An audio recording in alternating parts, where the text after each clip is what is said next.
What is it that you're missing? What is it that is holding you back from achieving all that you want?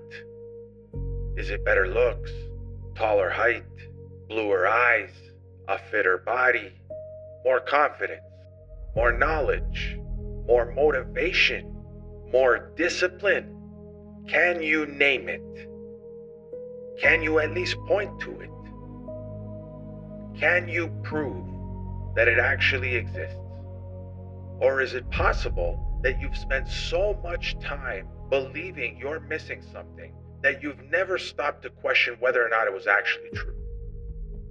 Because if you can't identify it, if you can't point to it, and if you can't prove that it exists, then the only thing standing between you and the life you want isn't what you're missing. It's the belief that you're missing anything at all. And this is exactly where most people lose themselves. People don't get stuck because they were born without something that everyone else secretly received. If this was true, then we could simply look at everyone who succeeded and expect them all to look exactly alike. Same height, same face, same hair, same eyes, same body shape, same skill set. But that would be ridiculous. And it would imply that success is only driven by a single and specific image type. So clearly, there is no magical way of looking, being, or starting that guarantees success. People get stuck, or worse, regress, because they accept the idea that they're incomplete. And once that belief takes hold, they begin waiting to feel ready or confident, waiting until they know enough or have enough, waiting until they become some future version of themselves that finally has everything figured out. But that version never arrives, because readiness isn't something you find, it's something you build. And the longer you convince yourself that something is missing, the easier it becomes to justify standing still. So now, your life becomes stagnant. And every day spent in stagnation makes the lie feel more believable. You stop seeing waiting as a choice. You start seeing it as your identity. But what if you already are complete? What if you've been looking for some missing piece that was never actually missing? You already have the ability to observe, to listen, to think, to question, to process what is happening around you, to decide what something means, and then to choose how to act or react. That alone is enough to begin changing the direction of your life. Not because it guarantees success or makes the path easy, but because it gives you the one thing you've been pretending you don't have, a starting point. And that starting point matters, because every change you've ever made started with the same basic tools. You noticed something, you thought about it, you made a decision. Then you either acted on it or reacted to it. That is not nothing. That is the foundation. And no one else is walking around with special powers that you were denied. No one was handed some secret human function that skipped over you.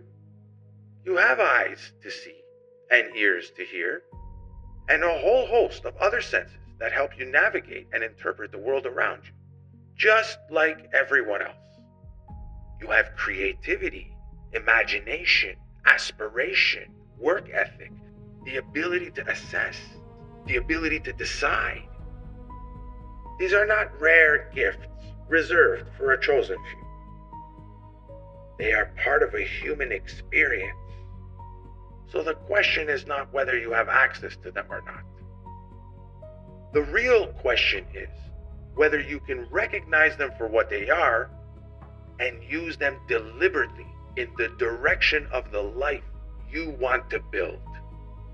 So if we all possess the same abilities, why do people's lives end up looking so different? Well, that's simple. It's because having the tools and using them is not the same thing. Two people can have the same eyes and yet notice two totally different opportunities, the same imagination, and picture completely different futures. The same ability to decide, yet make completely different decisions. One person decides to learn, another decides to delay. One decides to take the risk, another decides to stay where it feels familiar. Neither person was handed different human equipment. What separates them is what they consistently do with it. Because one decision may not change your life, but repeated decisions absolutely do.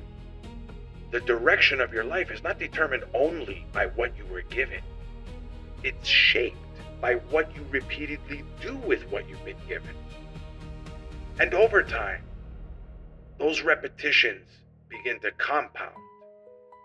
One choice becomes a habit. One habit becomes a rhythm. One rhythm becomes a standard. And eventually, that standard becomes the life you keep waking up to. And that's the part most people don't want to look at. Because once you realize you have the same basic tools, you can no longer blame the absence of them. So how do you apply all of this? Well, before any of these abilities can be useful, they need something to work toward, something clear enough to aim at, something honest enough to matter. Once that target exists, your tools finally have a job. Your eyes begin looking for what supports it. Your mind begins separating what helps from what distracts.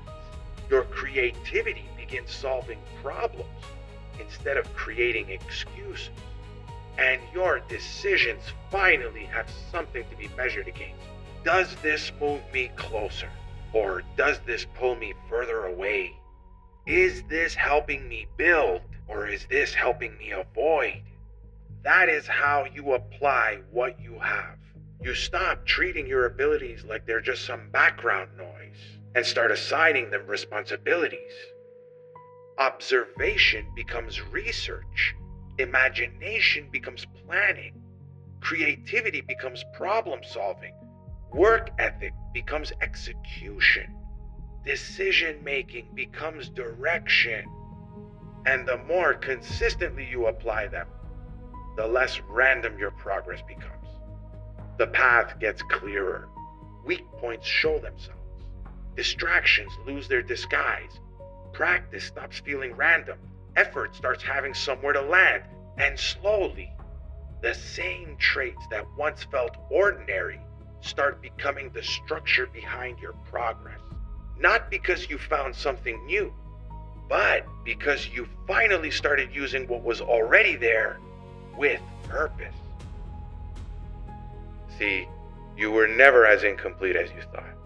You were never missing some secret advantage that everyone else had. You were waiting for proof before you were willing to begin. But proof doesn't come first. Proof comes after movement, after effort, after repetition, after applying what you already have towards something that matters. The life you want won't be built by wishing you had different tools. It'll be built by learning how to use the ones you already have. Your eyes, your ears, your mind, your imagination, your ability to choose, adjust, and keep going when results don't show up immediately. So I dare you to ask yourself again, what are you actually missing? If the answer is nothing, then waiting loses its excuse. You are not empty-handed. You already have everything you need to begin. And every time you recognize that, you give yourself another opportunity to awaken and evolve.